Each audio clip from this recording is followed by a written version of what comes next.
one small step for man, one giant leap for mankind. All right, hello everybody. Welcome to episode 5 of the Grappler's Dilemma. I'm your host tonight, Cody, and I'm here with Aaron. How you doing, buddy? What's going on, guys? I'm doing very well. It's podcast night. I always look forward to this. Yeah, me too.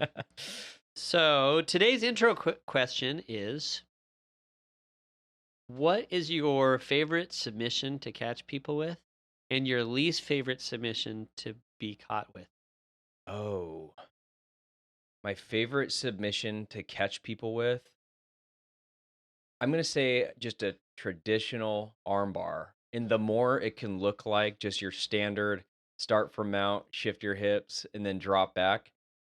Yeah, that one always feels good. Because that's like, at least in my brain, that was the first submission that I really saw and recognized as jiu-jitsu. Right? Mhm. Rear naked choke is kind of one of those things. I mean, even pro wrestling had the sleeper hold, right? So Yeah. you see that choke, and I kind of identify with that now as jiu-jitsu, but it was such a straightforward move that, they taught it in the military and all this kind of stuff. You wouldn't necessarily be able to look at that as being specific to jiu-jitsu. But for me, the armbar was something that I always identified as being part of jiu-jitsu. And the guys that I learned from, especially early on, were really good at arm bars. Yeah. So I always wanted to get my level of arm bars up to that level. And Well, then- I would say that the armbar has kind of become my best submission, okay. but I think my favorite submission to catch people with is the triangle, kind of for a similar reason. When I was sort of first learning about jiu-jitsu, I remember I looked up a video of top 10 submissions in the UFC. Oh. And when I saw Anderson Silva triangle Chael Sonnen, I was like mind blown that, you can strangle somebody with your legs off your back, and it works in like a high level sport like that.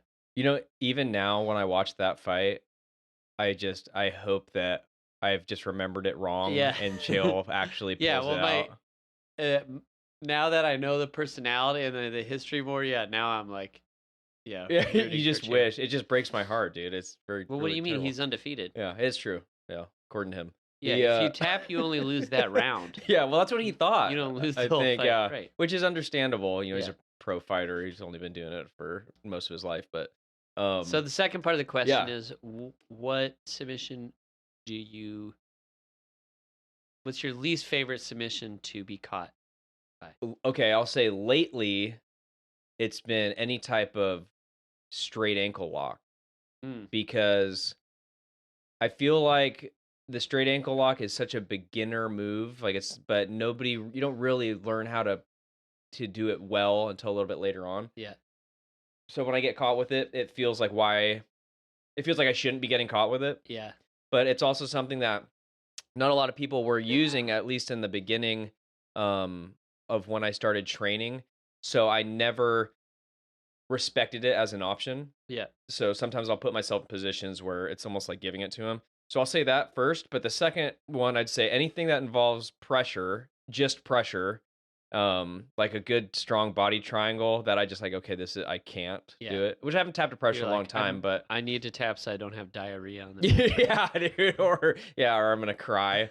But actually, the thing that comes to mind would be, again, Chris Yeagley, right? Wrist locked you last week, but he mother's milked me, which for those of you who don't know, it's where you take it's pretty much what you would think it insinuates. The guy's on top of you, puts his chest over your face and smothers you, but he did it in a way that he had my nose pushed up, like as if you were to tease someone and put your thumb on your nose and like lift it up to look kind of like a pig nose, and then he just drove his chest forward, and it felt like he folded my nose in behind my eyeballs. Well, you got to be careful, because if enough pressure is applied, it can drive your nose bone into your brain and kill you instantly. I did hear that. I have heard that. It's a ancient Chinese secret. Yes. Yeah, isn't that funny, dude? That like those kind of little things. I feel like there's probably a lot of people out there that would still say, "Yeah, but if you hit him hard enough, dude." Yeah. After everything we've seen, if someone would have died, it would have been Rory McDonald when Robbie Lawler punched Yeah. his nose literally into his face, Yeah. right? If it didn't Good happen point. then, it's not gonna ever Yeah. happen. Anyway, what is your least Um, favorite to get caught in? Well, I just want to echo your feeling about ankle locks. It's not my pick, but Okay. I do sort of feel like I don't respect it as like a legitimate threat. Yeah. And a lot of times that's why I end up tapping to it. Yeah. But I'm kind of like, this is like something that dumb beginners do just because they can't pass my guard. So Sure. they just dive back on the foot. But it does seem like technically it's sort of come along.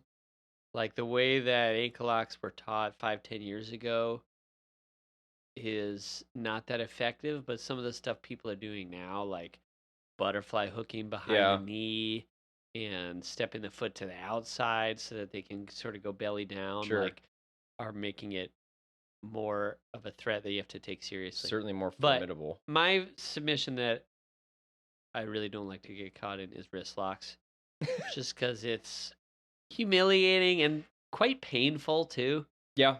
Like usually when you actually tap to a wrist lock, it's because like your wrist is hurt a little bit. Well, it seems like one of those things you have to like snatch, right? Yeah. So like if you're gonna get it, there is not really a slow way to do it. So I'm always like, yeah, I would agree with Yeah. that. And I love wrist locks, and I think that they're fair game. Sure. I don't think they're dirty like some people think. I really don't think hardly any submission is dirty. It just has to do with whether you apply it safely or not. Yeah. Like well, I've had people apply arm bars in ways that I was like, dude, are you trying to hurt me? What's the yeah. deal? Yeah. So it's the same, and same with heel hooks, same with any submission. Like if it's applied intelligently and safely, then I think it's Yeah. all fair game. Given like you have to adjust to certain levels, but if we compete, wrist locks are fair game. So I think Yeah. that in training, it's fair also. I will admit though, there are certain things that if someone does it to me, I'll feel like, hey, dude, we don't have a relationship like that. Like, Yeah, that's fair. you know, Like what, for example? for example, like hand smothering. Like if you're putting your fingers like all up over my mouth and my nose and stuff, Yeah. I'm like, for the most part, I don't even do that to people unless like it's kind of almost in jest a lot Yeah. of the time. Or like dropping your elbow on their throat. Yeah, or like getting pressure up underneath the nose, like with a forearm if you're trying to finish a choke. Like Yeah. I don't know. I think there's a time and place for that, and I don't necessarily think the training room is that Yeah, place. I agree. I wanted to just mention that before we got this podcast started, just to give you guys a little glimpse in to what our hangs are like. We started off by messing around with De La Hiva guard next to my lizard enclosure in street clothes and jeans. Then we moved over to doing like Filipino martial arts knife stuff. And then at some point I brought in a baton from the garage that was like my dad's when he was a military officer. So it's pretty fun, man. This is a pretty cool chill deal. Yeah, it's a good friendship. So let's move on to today's topic: self-defense and jiu-jitsu. This is a very interesting topic to both of us. I think it's very deep. There's a lot of directions we could go with it. I guess there's sort of two things I would say to as a jumping off point. Number one, you and actually some of our dear listeners had taken issue or had wanted me to expound upon this point that I said that like it's probably better to you would probably be better off to have a concealed carry permit and carry a firearm on you than have a blue belt if that was something if you were really worried about being attacked. And I guess my point was not that I don't think jiu-jitsu has value in that sort of a scenario. I think it obviously does. There's just so much anecdotal and video evidence of people being attacked or having to subdue an unruly person that have jiu-jitsu training and they just make it look easy. Sure. I guess I was just saying, like, in terms of like the hours that we put on the mat versus, you could put a couple hours a year in at the shooting range, and like if you were really worried about that, like I guess my point was I don't know if that's really why we put all these hours in the mat because we're Sure. worried about being attacked. Yeah. That's really what I was trying to say, and I think the poll that you put out um, It played that out. kind of validated Yeah, that it point. totally reinforced it. And if you guys didn't Sorry see to put you on the spot, but maybe if you want to pull up the results of that, I thought it'd be interesting to read. Actually, yeah, I know. Yeah, hold on, let me whip my. I'm gonna pause it real quick and then grab my phone and we'll go from there. So those of you that aren't aware of what Cody's talking about, he's talking about something I put out over Instagram that asked, "Why do you train martial arts?" And I had 4 options for answers. 1 was self-defense, 2 was fitness, 3 was fun, and 4 was other. And I should have, yeah, I wish that people would have like messaged in and explained more. I would have requested that, but half the people, 50% of the voters, and it was 30 people that responded to it, did just fun.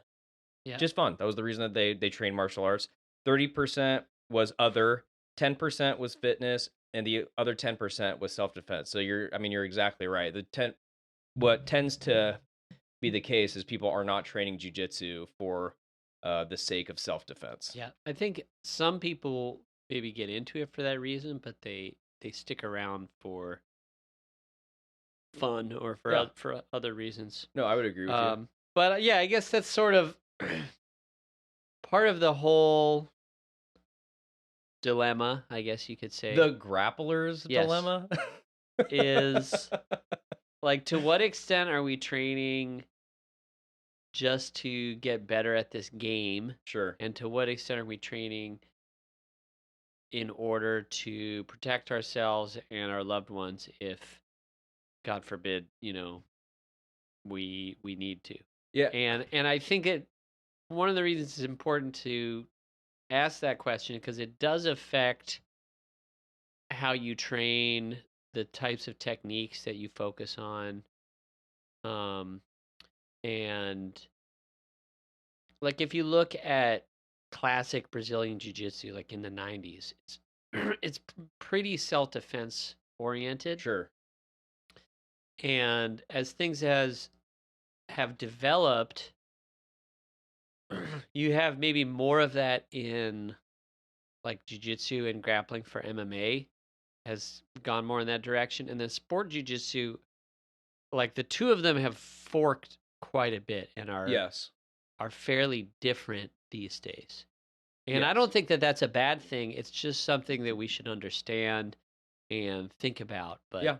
I think that so, and the reason I gave you pushback on the podcast came down to a few things. And I actually did this research more or less when I was doing cop work. And the reason I say that I think that getting a blue belt, and I might have, I had the benefit of having thought about this a lot and done these things and researched into this just for my own edification, be able to have this discussion. But once you start to take into account things like the fact that the vast majority of shootings happen in the civilian world between 3 and 7 feet, is according to the FBI statistics in the United States.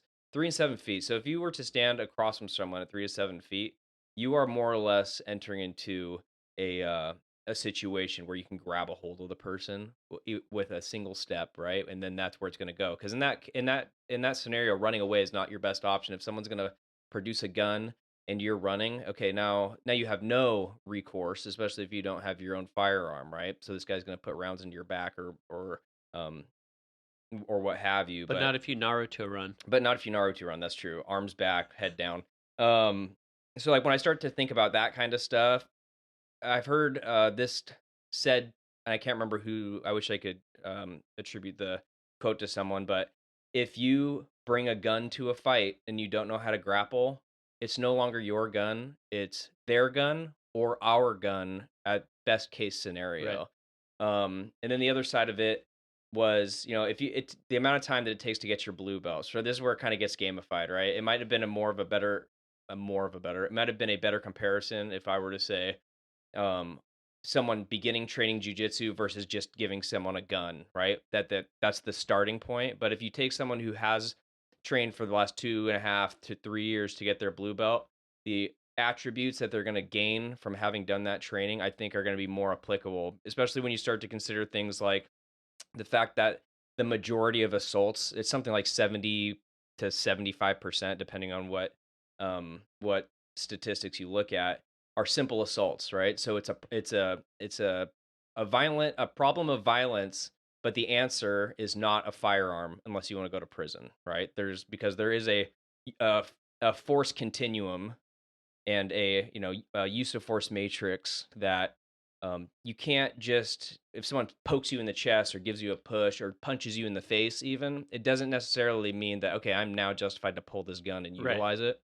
And then the other thing is the, uh, different environments may completely take that gun away from you, right? Whether you're going to like some type of concert, the Tacoma Dome, or whatever. But jujitsu is one of those things. Jujitsu is a martial weapon that is with you at all times, Yeah. because it's your body. So, and not to say that I don't think guns are they're obviously effective. I carry a gun everywhere I go, and it's clearly something that you would want to have with you, especially if it came down to some type of lethal encounter where Yeah. some type of lethal violence was justified on your end.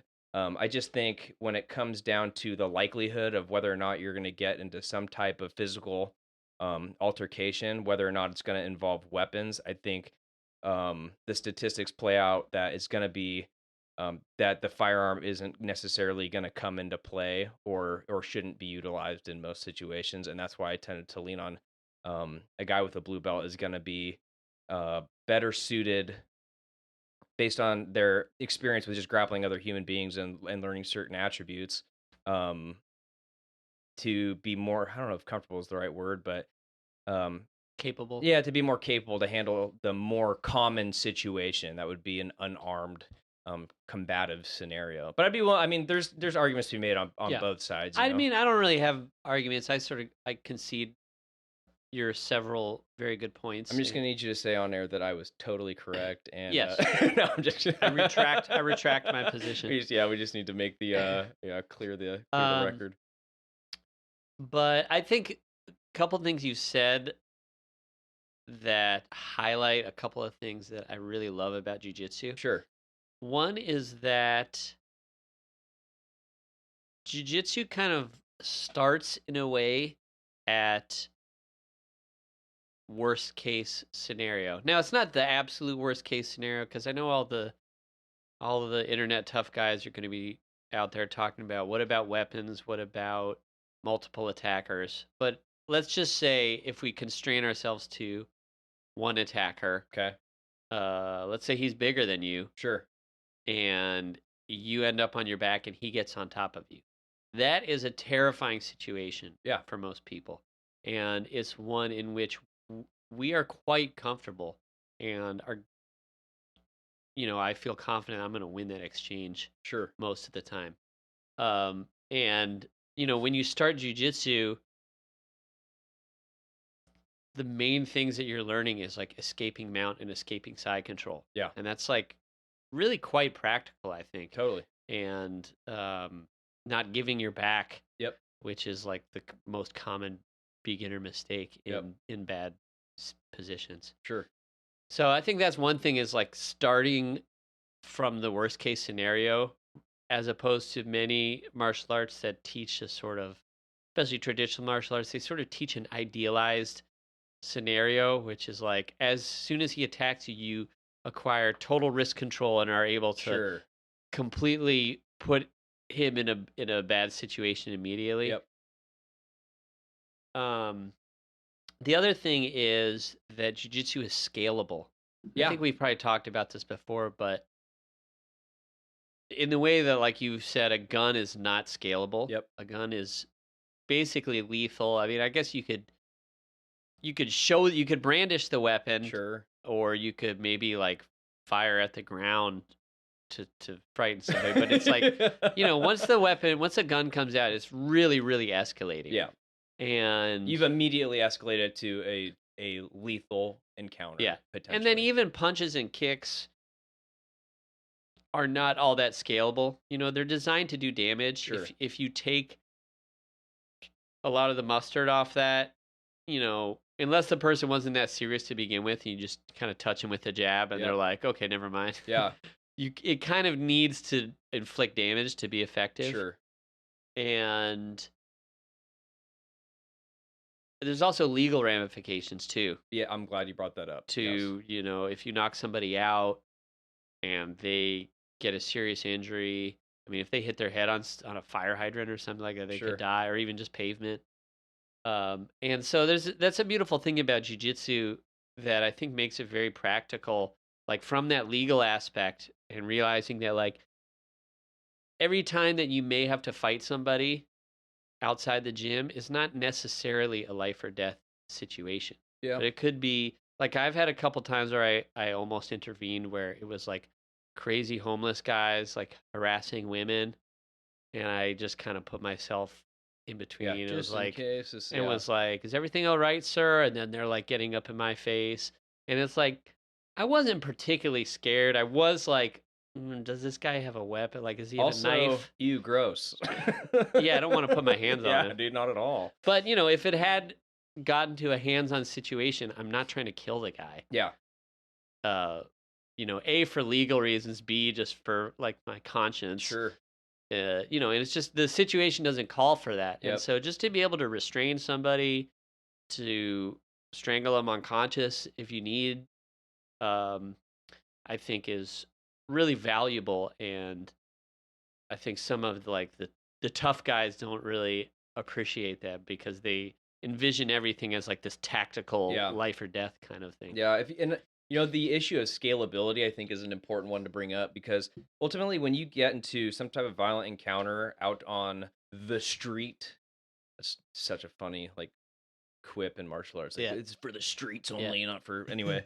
The fight, it's like there's three components to it that I have kind of heard talked about in one manner or another. But first, you're fighting yourself, right? Your capabilities, your maybe some of your issues and your shortcomings, your own emotions, your physiological response that comes with like a high stress scenario.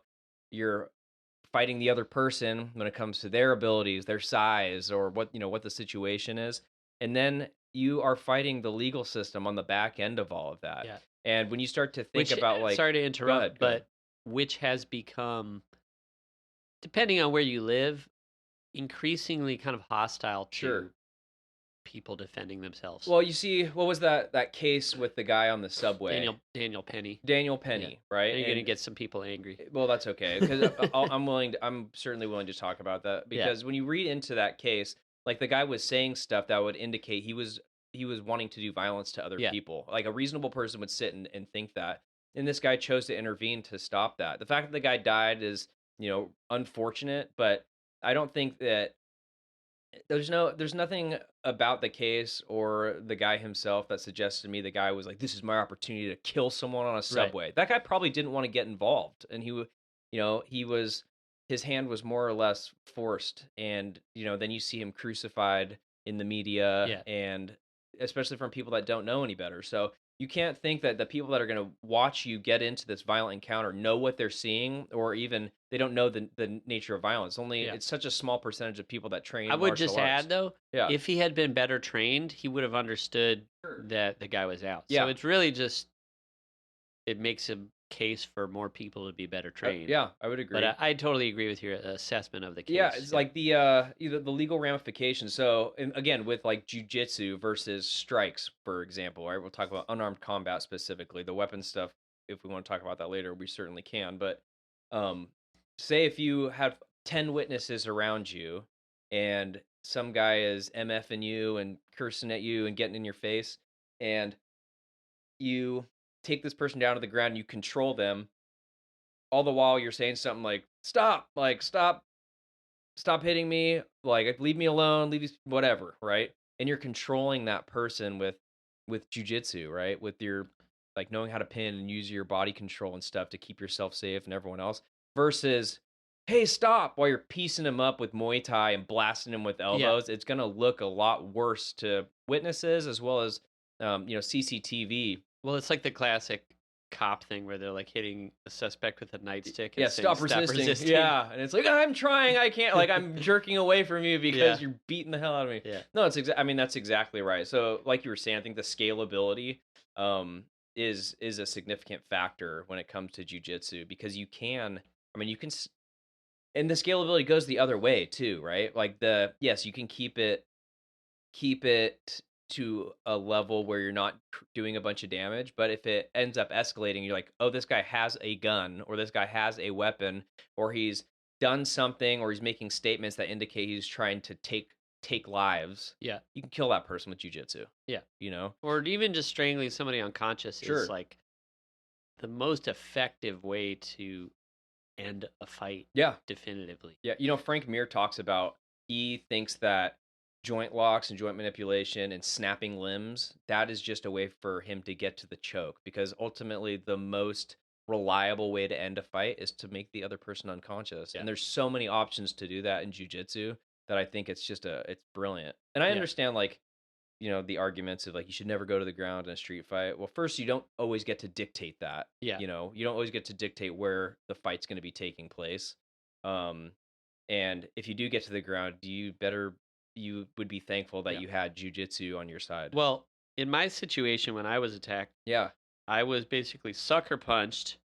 And Let's paint this picture a little bit more. Where were you? So I was living in Cleveland Heights at the time. Okay. It's like a suburb of Cleveland. And it was late, after dark, and I was walking through a park, and I heard like footsteps running behind me, Okay. and I like turned into a punch. Yeah. And then I'm on the ground, so he dropped me, and I'm in like an open guard situation. I see this kid, it was like high school age kid, Okay. standing over me, and he said, "What the F is wrong with you?" And in my mind, I'm thinking, what the F is wrong with you, bro? Yeah. But I like kicked him away and like back rolled to get up. And then I produced a knife, and then I was surrounded. But as far as I can understand, all of these kids, like maybe there's 10 of them, they were not all trying to jump. Oh. It was like a group of boys and girls, I think, that were hanging out. And then one or two or three of them saw me and were like, let's go, get that guy. And because I heard some of them say, like, get his wallet. Yeah. But then I also heard like a girl's voice say, like, hey, are you okay, sir? So I think it was just like a weird situation. Yeah. And then I just like snapped into like wild animal mode. Yeah. And at this point, I think I had blood like all over my face because he had opened like a big cut. Yep. And I just started swinging the knife like a bad man. And they all ran off. Wow. Yeah. I honestly, like... But my point was, I ended up on my back and like having, even though I wasn't trained, I did sort of have to use kind of a jiu-jitsu technique in terms of like managing distance using my feet from my back and then having to stand up. Sure. So I thought it was pretty ninja considering that I was totally untrained. Very ninja. Yes. That's kind of, so like the more that, if you like research things like self-defense, the more you realize a lot of the self-defense, I'm totally going off on a tangent, I think, here, but it just popped in my brain when you were saying this, but a lot of self-defense, like real self-defense, isn't very sexy. It's things like being able to communicate or having like canned things in your head of saying like, get away from me, and like knowing when to utilize verbiage like that, or like to get other people's attention over to you, right? Stuff like that, or even like physical fitness, right? Because I mean, this is kind of fun. My buddy Greg used to say, the number one killer of people is heart disease. Yeah. So maybe for self-defense, instead of focusing on all these knife disarms, you should eat better and get yourself in shape, which is like so boring. Like knife disarms are way more exciting than that, but it's totally true. Well, another thing too, one of really common cause of injury and death, especially as people get older, is falling. Yeah. And so most jiu-jitsu curriculums don't really contain very much break fall, Yeah. but I do think I had a coach that was really big on this, and Okay. I think it was valuable, and he would make us do not just back break fall, but forward break falls, side break falls, Sure. rolling break falls from standing. Yeah. Like if you want to try a front break fall from standing, it's pretty scary Sure. because you feel like your face is going to smash the Yeah. ground. That's for Does not feel good. But if you trip on something, it's good to know how to fall properly Yeah. and not stick out your hand and break Yeah. your wrist. And when I think of fitness, I also think about people like, well, I don't need to learn how to fight. I'll just run away. And it's like, dude, if you're not fit, when was the last time you just sprint? You Yeah. remember how like you might have been really fast in elementary school or junior high, but it's a lot harder as a grown man or woman if you're out of shape and you haven't worked out in a long time. Or even like, the fight itself, of course, physical fitness is going to help you there. But also like moving objects or navigating objects, like if there's I don't know, an active shooter and you're trying to barricade a room or something like that, to be able to move furniture around. It's Oh, like I little thought you were stuff more like that. talking about like Jackie Chan and like fighting people with a Oh with yeah, a chair. yeah, dude, or kicking little ottomans into people's shin bones and stuff. Which well, that also is included in the fitness thing. How do you train that though? I think you get an ottoman. Yeah, dude. we You need bring more it- ottomans in the gym. I was talking Maybe a ladder. a ladder would be good, dude. Yeah, fighting on a ladder, that's classic Jackie Chan. We had a thing in the police academy. It was called Boar's Head Tavern, and it was set up like a restaurant or a tavern, and all the furniture was all padded. It was all made of like kind of like a mat material, and I thought that was really helpful because there was times where you'd be trying to effect an arrest or like a mock scene, and you'd fall between two pieces of furniture, and you realized how cumbersome it was to grapple or do whatever in those spaces. So to kind of bring this back around to jujitsu and self defense, I was kind of curious, and I know that you are kind of taking the lead on this show as far as being the host. But what do you think are? Let's start off with the cons of jujitsu. Of if you were just to primarily focus on jujitsu, what does jujitsu As a sport? Well, just not do well in terms of preparing someone for some type of self defense scenario. Oh, well, I think that's kind of obvious is like, striking. Just the lack of. Yeah, the lack of striking, and if a person is of a certain size disparity, it may not be all that realistic that you're going to take them down. Sure. But I kind of feel like that's sort of a BS scenario because like if you can kickbox with somebody, you can run away. Sure. So that's sort of to my point earlier about how jiu-jitsu forces you to deal with the worst case scenario. Yeah. Are you familiar with Jocko Willink? Mhm. Yeah, Jocko says the reason that he thinks that grappling is the premier art for self-defense is because if you square up and put your dukes up and you want to go, try to smash my face in a parking lot, I can run away. Like Yeah. that is an option. Yeah. Right? You might lose face, and that's a different discussion as far as like self-defense, like keep your ego in check. Sometimes it's just better to lose face than to get into a violent encounter. I would say almost always. Yeah. But the moment that someone grabs onto you, you no longer really have that choice. And so you should know how to grapple. So it's like that it does come down to, okay, you've limited my options and now I have Yeah. grappling. So But if you're like out there with your wife or girlfriend and then half Thor Bjornsson is just like, I don't know, putting his hands on her or Sure. something, and then she like expects you to fight for her honor. Yeah. I guess you're just kind of out of luck. I guess it's just your wife now. Yeah. Yeah. Yeah, that's why you carry guns. Yeah. Okay, so yeah, sorry, continue with what maybe comes to mind for you. I think one thing that you were talking about is like situational stuff and verbal de-escalation. Yeah. I know it's something that Henry Gracie does like in some of his programs, Yeah. and it may seem kind of corny, but I think it's really valuable. Like if a woman has never really learned how to say, for example, like I'm not comfortable with how you're touching me, or Yeah. you're too close right now. Can you please take a step back? Sure. It's worth practicing in like a comfortable environment. Yeah. Just to like train that pathway and to also just like have a community support you. Like it's okay to say this. Yeah. if you're feeling this way. And it's also uncomfortable even to do that in class with other people. I'm sure, And yeah. I'm not sure like how much like reality based training or like mock scenarios you've done in your martial arts, your time with martial arts, but even when you are doing that, and it's just that hey, I'm staring across from my friend and they're just playing a bad guy, and I have to be assertive in this moment. Yeah. You do see people like clam up kind Feel, of, yeah, and they're around people that non-confrontational. love and care for them, Yeah. so like if you're doing that with a total stranger, it can be even more stressful than that. So like to get, like you said, to like kind of build those pathways in your brain of like, okay, I already have this front loaded for if this scenario were to kick off and someone was being physical with me in a way that I didn't appreciate or were getting too close to me, that I have these, it can just be canned answers that you've had in your back pocket that you can just present at whatever time might Yeah. be appropriate. And then I guess the last one is weapons, but it's sort of like the multiple opponents thing. It's kind of like if you can't get away, like if you get stuck in that scenario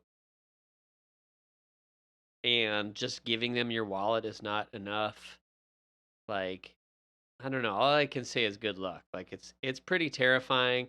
I'm not saying like knowing some amount of wrestling couldn't be useful, Sure. but I just think the majority of that kind of weapons training that you're seeing in martial arts gyms is kind of fantasy and Yeah. I think any type of like technique or school like training methodology that suggests that you will always have success with a violent encounter involving a weapon is you're kidding yourself to a certain degree. right. Um yeah, I think that, so I actually wrote down a couple of things, and I would say that like the first con that comes to my brain is that this is a cultural thing in jujitsu, I think, but the guys that think that knowing jujitsu, especially sport-based jujitsu, is all you need, and that is holistic self-defense, because it really is not, right? Self-defense does come down to, there are things that include weapons or understanding, like, I don't really like the phrase situational awareness because it's so it's just utilized Vague. ad nauseum. Yeah. So, but there is something to be said about like recognizing threats and be like, okay, I'm going to avoid this, or I'm going to cross to the other side of the street. I'm Yeah. not going to get on the elevator right now because this guy's giving me weird vibes or Yeah. whatever. So I think that is one downfall of jujitsu, is guys that, because you get toughened up and you start to learn a lot of stuff in jujitsu, but to think that that's all you're going to need, and that's going to cover 100% of any type of violent encounter is just, it's a little bit, again, like fantasy thinking.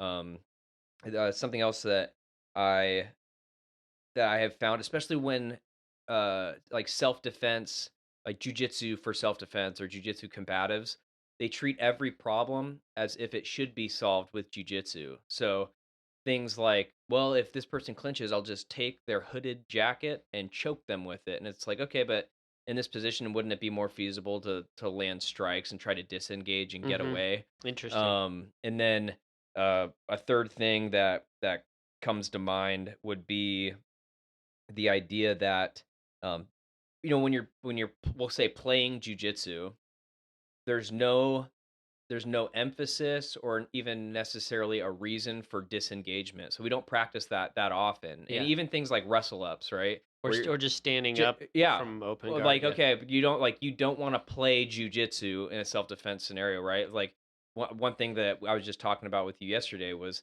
I have a tendency to, like, if my passing, I'm trying to pressure pass, I'll go into someone's half guard because I think I can pressure pass my way out of there and maintain control of that person. But in reality, I could probably just stand up and run from that position if it was something that was happening out in the real world. So I think that lack of emphasis or even consideration of when it's time to, like, okay, this is a time to disengage and get out of Mm-hmm. here.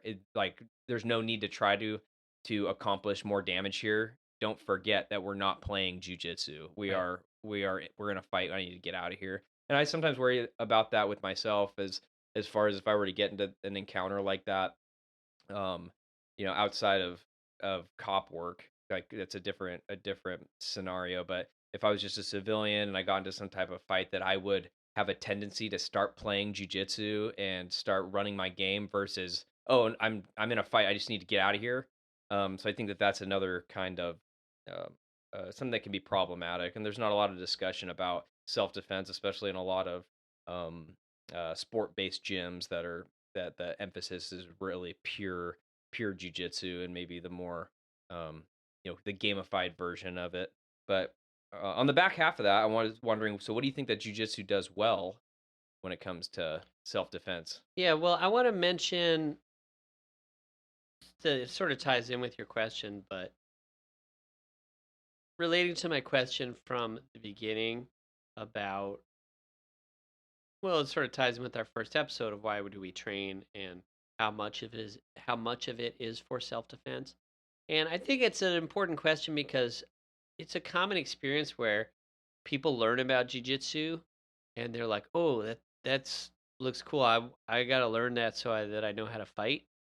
And then they go into a jiu-jitsu gym and they're teaching like De La Hiva guard Sure. and spider guard, Yeah. and people are like, "This seems kind of goofy," and it's very sort of sport specific kind of stuff. And first of all, I think that it's easier said than done because you don't always have that many instructors and schedule is Sure. whatever. But I do think that gyms should try to separate at least just like a beginner and advanced level. And the beginner, because really I think self-defense jiu-jitsu, quote unquote, is the fundamentals Yeah, I of agree. jiu-jitsu. I totally agree. Controlling somebody's posture in closed guard is like a basic skill that is going to help you to not take damage if you ended up in that position in a fight, for example. So, but all that being said, I think sometimes people also over exaggerate and sort of bellyache about sport jiu-jitsu. Sure. And I think the fact is, like, learning the principles of control is going to carry over. And those guys that are like weird, spinny on the bottom kind of players, if they're good, the majority of them would be able to adapt. Yeah. Like Ryan Hall is a good example. He's Sure. like kind of a weird, he was called the Wizard in MMA, and he has sort of a weird style, does a lot of leg locks, but then there's that video of him having to take a guy down in the restaurant and just goes to classic fundamental Takes him jiu-jitsu. out and just controls him. And I think the fact is, this might upset some people, but I think it's just 100% true. And I have to say, I'm probably reading too many Instagram comments, but I'm sort of responding to some of these people. Like, let's take Mikey Musumeci. Okay. If you don't enjoy that style, that's totally fine. Yes. We're all going to gravitate towards different styles of players in any sport. Yeah. However, Mikey Musumeci in an MMA fight against Royce Gracie in 1995 would F him up, in my opinion. I would agree. And with I that. just think the level. What about the kidney kicks from guard? I just think the level of jiu-jitsu has come so far, and even though fight jiu-jitsu, MMA, self-defense jiu-jitsu has kind of gone one way and sport has gone another, there actually still is quite a lot of cross-pollination. I agree. Between them, and guys that are good at controlling people and submitting people are just good at controlling people and submitting people, and they could adjust to deal with punches. I agree. In my opinion. No, But I also get people's frustration if like they go to a gym to learn how to fight and they're teaching very sport related stuff, and it would benefit them. It would benefit a lot of gyms from a business perspective, I think, to teach more basic self-defense oriented stuff. I would agree. To beginners. Yeah, especially if you marketed it as such, like the self-defense side, because people do hear like jiu-jitsu, that's the hot thing. That's the hot art right now, I think. Right? They say it's the fastest growing hobby in America. Well, okay, that's awesome. I love to, as a jiu-jitsu practitioner, I love to hear that. And as a jiu-jitsu practitioner who's starting a podcast, I really like to hear that about talking about jiu-jitsu. But it's like the same as when you see fresh white belts Yeah. walk in the gym and you're like, oh, fresh meat. Yeah. Now we're like, yeah. now we're seeing dollar signs. Yeah. Even though we haven't monetized anything. Yeah, no kidding. I totally agree with you. Let me start by saying that. I totally agree with you. And if anyone who found this podcast and is like just starting their training journey, and they were part of that 10% that got into it because they wanted a good platform for self-defense. If you talk to a jiu-jitsu instructor, they should have enough fundamental knowledge of what you should be focusing on now if that's what your focus is. And if Yeah. you were to start off by learning those fundamentals, it's going to impact how successful you are playing jiu-jitsu just as much as it's going to affect your self-defense. So Yeah, I like you agree. said, right, there's this crossover there, and fundamentals are fundamentals. Being able to control someone is being able to control someone. Let me say one thing, because I just don't want to be misinterpreted. Yes. All due respect to Hoist Gracie. Yeah. I like he's a legend. I just think The game has changed. and like anything, it's like, I'm a big fan of basketball, as you Sure. know, and people love to be like, oh, these guys today, they couldn't hang in the 90s. That's total nonsense. Yeah. Everything progresses.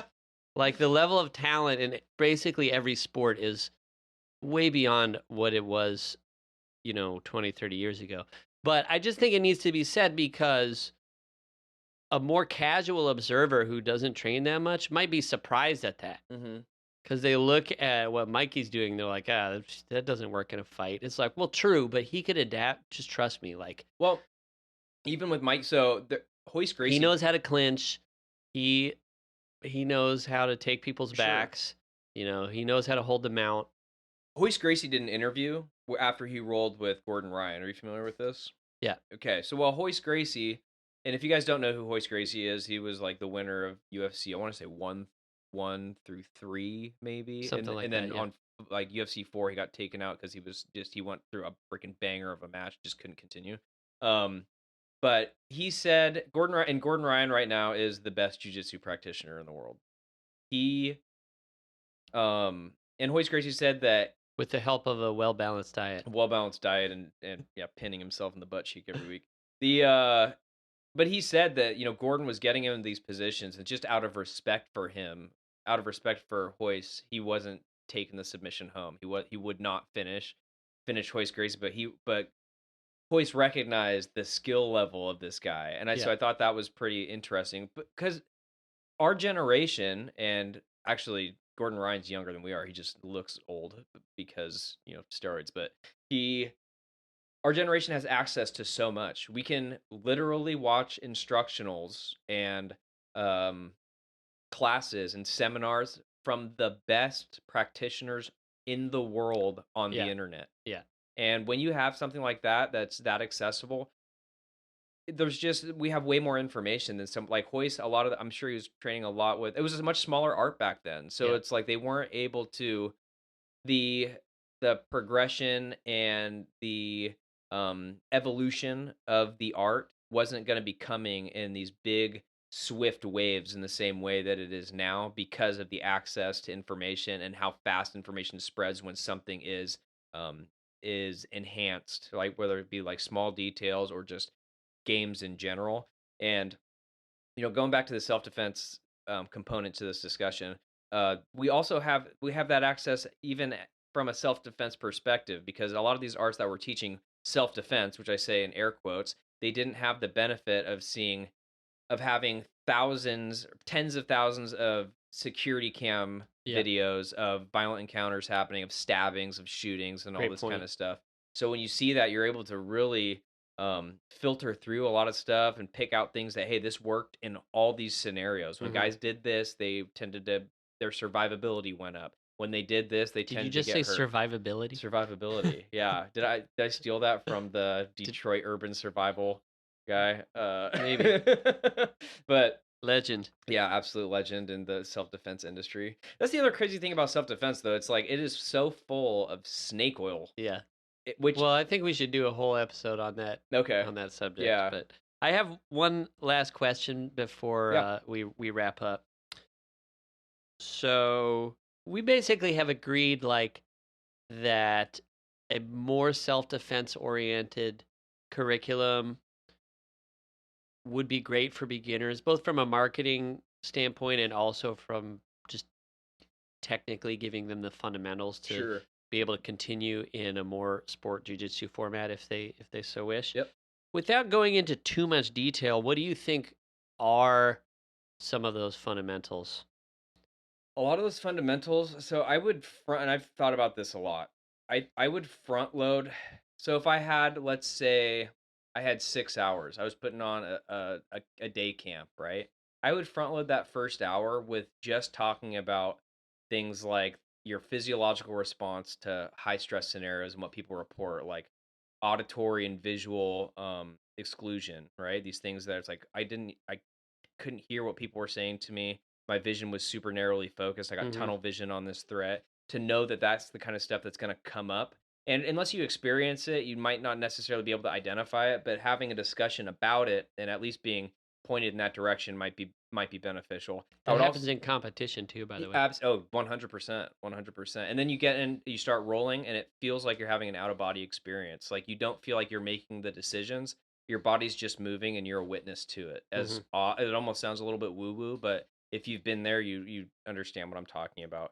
And then in the course of that discussion, I would also talk about things like situational awareness and pre-attack indicators, what you're looking for when it comes to, hey, this is what assailants tend to do. Things like grooming, or taking a bladed stance, or the pre-attack interview where people will come up to you and ask someone something innocuous, or hey, you're sitting in my seat, like little recognizing that as like, okay, this is I recognize this um as a point that we talked about in this class, so this is how I need to respond to this in order to de-escalate it. And then with that said, I would drive them through certain scenarios where it's like, okay, now we're gonna put you through this scenario. I want you to walk into this room. There's gonna be someone in there. Oh, here's the scenario. You're sitting at a restaurant with your wife or whatever. This guy comes up to you and says this.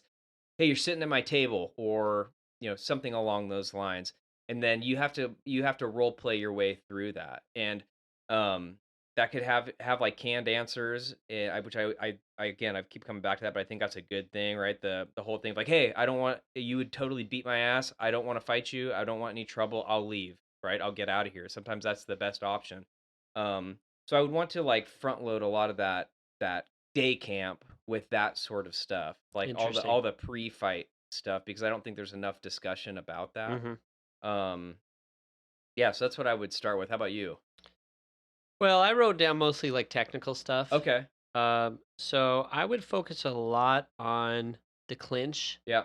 I think like entering into the clinch with somebody who's maybe trying to hit you or grab you is really key, and just really learning to be comfortable in that situation. Um, and honestly, I think like the game can be narrowed down pretty close, like because the majority of the time with an untrained person, you get a deep underhook, they reach for your head, Yeah. which allows you to take the back. Sure. So kind of would you call in wrestling like an underhook throw by, Yep. really drilling that down, as well as like a body lock takedown, lateral drop from the back, like the classic Gracie takedown. Um,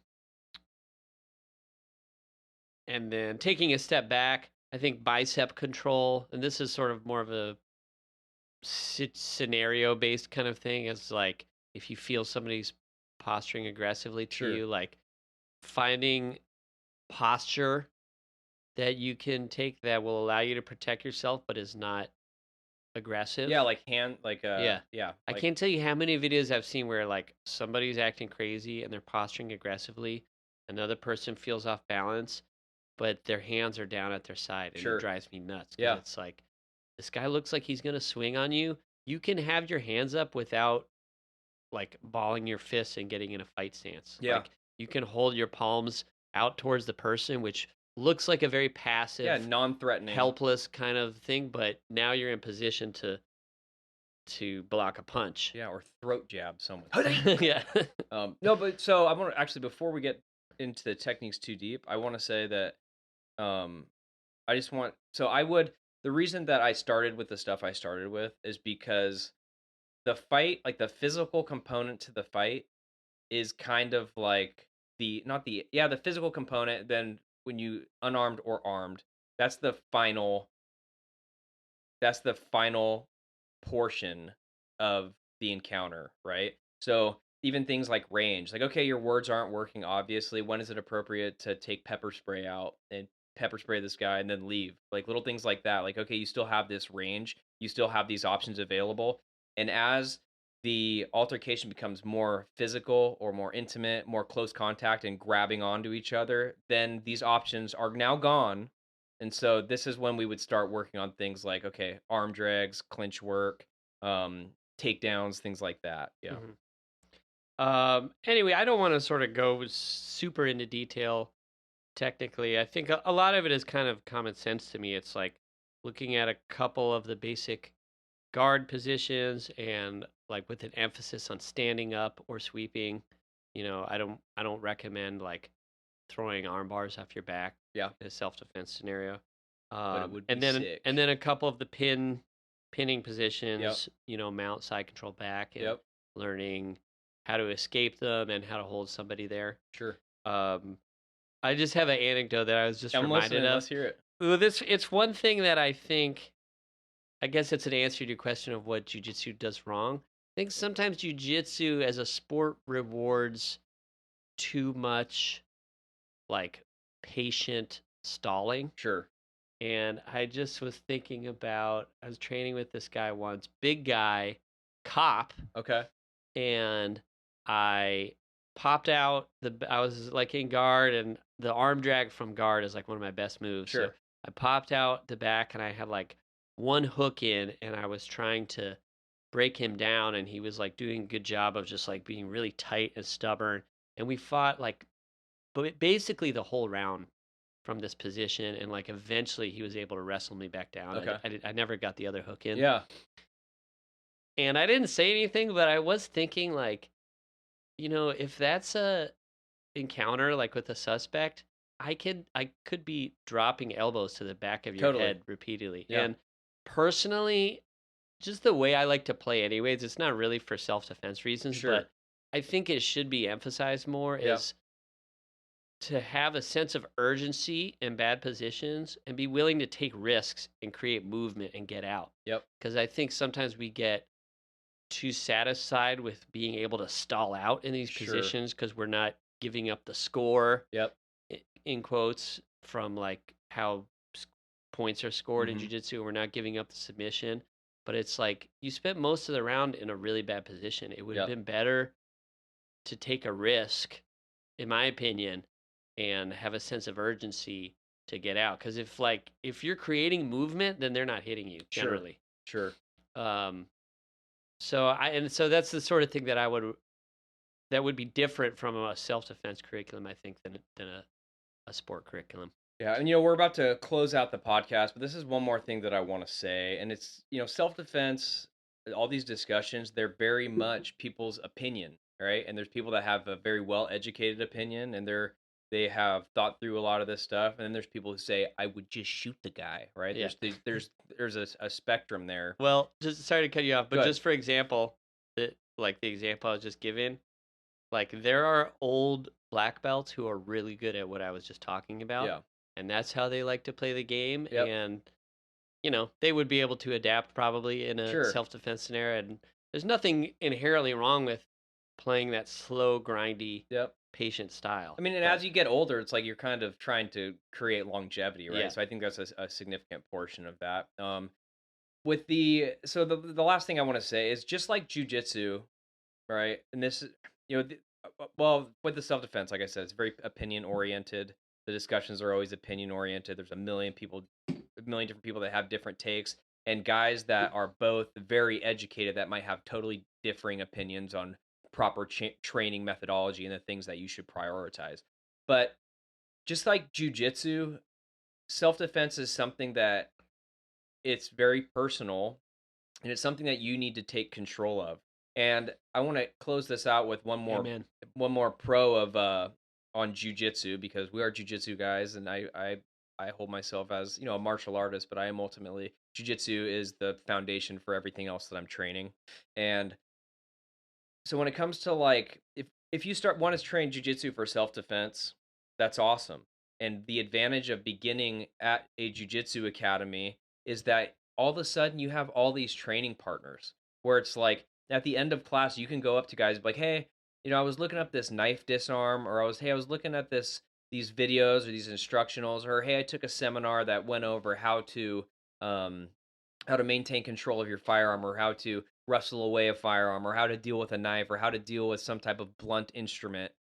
Like that, the access to those kind of training bodies is so important because it can't stop at you just watching videos and instructionals, because that's not how we learn Yeah. jiu-jitsu, and that's not how you're going to learn how to fight. You Yeah. have to have people that are willing to take the time to run through this stuff with you. Yeah, just to piggyback on that, even just doing ground and pound drills Yeah, I haven't done it in a while, but I used to do that somewhat regularly, and sure. it's really good, and it's kind of enlightening because you do have to adjust. Yeah, But all those tools that you've been developing, underhooks, overhooks, frames, posture control, they all sort of come into play, and but it is worth sort of getting that experience of like, what is half guard like when someone's trying to hit me? Yep.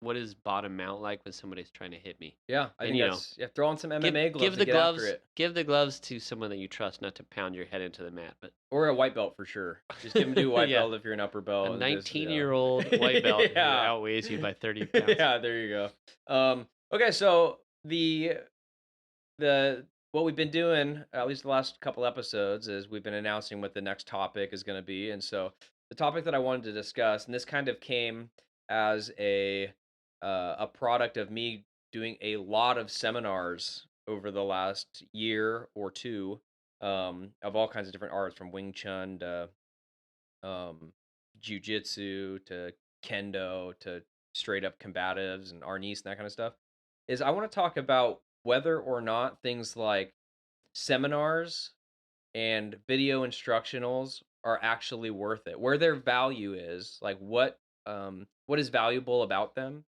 but also where their shortcomings are. So I think that we'll discuss that a little bit next episode, if that'd be okay with you. Great stuff. Okay. Great topic. Right And great on. show tonight. Well, anyway, guys, thank you for listening to the Grappler's Dilemma podcast. You've been listening to episode number 5, and it's the topic of jiu-jitsu and self-defense. If you guys want to get in touch with us, we have an Instagram. It's going to be at the Grappler's Dilemma. The stuff that we post on there tends to be like polls or clips of the show, and it's just a good way for us to make connections with the people that are listening to us, as well as gathering our own content and just having a forum. If you guys want to send us videos for either our well-educated opinions or just for something for us to riff about, I don't know why you said that in a funny way. Yeah, well, anyway, I was being kind of tongue-in-cheek, but we would love to be able to do that kind of stuff for you. And then we also have an email if Instagram isn't your jam, and that email is going to be thegrapplersdilemmapodcast@gmail.com. Send us anything you want, critiques of the show, things that you'd like to hear us talk about, or just singing our praises, telling us how good of a job we're doing, and that would be really Yes, good for my that self-esteem. especially. Yeah, please. So if you haven't already, please give us a follow and maybe leave us a review on whatever platform you are currently enjoying this podcast on. We are currently talking about maybe producing some merch a little bit later on, maybe when we get halfway through the year and we really get this ball rolling. So if there's anything you guys would want to see with that, we look forward to hearing your opinions on it. Anyway, everyone get out there and train and stay safe. Us.